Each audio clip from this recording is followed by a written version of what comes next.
হলুদ রঙে অপরূপ সাজে সেজেছে গাজীপুরের কালীগঞ্জ উপজেলার মাঠগুলো। চলতি রবি মৌসুমে উপজেলা কৃষি অফিসের প্রণোদনার আওতায় এবং ব্যক্তি উদ্যোগে স্থানীয় কৃষকরা নানা জাতের সরিষার আবাদ করেছেন। বিস্তীর্ণ মাঠে হলুদের এই সমারোহ দেখতে প্রতিদিনই ভিড় জমাচ্ছেন সব বয়সী মানুষ।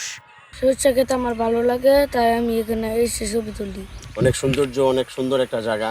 প্রতি বছরই এই সরিষা খেতে আসি। এবছর সরিষার আবাদ ভালো হওয়ায় গত বছরের তুলনায় বেশি লাভের আশা করছেন কৃষকরা। এবার সরকারি উপলক্ষে কৃষি অফিসে কিছু বীজ পাইছি। বীজটা যেমন সরিষার বীজটা প্রথম করলাম আমি করছি এবং আমার আশেপাশে যে কৃষক ভাইয়েরা আছে তারা সবাই করছে। এখন আমাদের ফসল মোটামুটি ভালো। নিজে ভালো ফলন হবে আমি আশা করতেছি।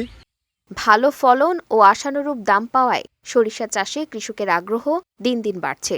এছাড়া সরিষা চাষিদের প্রণোদনা, বীজ, পরামর্শ সহ সব ধরনের সহযোগিতা প্রদান করা হচ্ছে বলে জানান কৃষি সংশ্লিষ্টরা।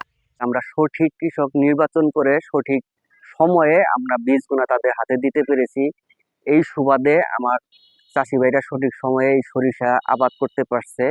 তারা এবার ওয়েদার ভালো সাপোর্ট করছে, অনুকূলে আছে, ভালো ফলন হয়েছে মাঠে, সবাই খুব খুশি। প্রায় 245 হেক্টর জমিতে সরিষার আবাদ হয়েছে।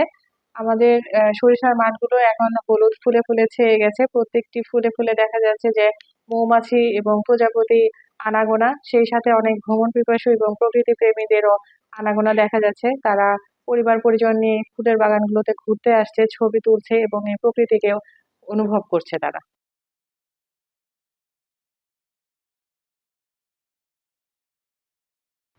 কালীগঞ্জ উপজেলার একটি পৌরসভা ও 7টি ইউনিয়নে 285 হেক্টর জমিতে এবছর বিভিন্ন জাতের সরিষার আবাদ হয়েছে।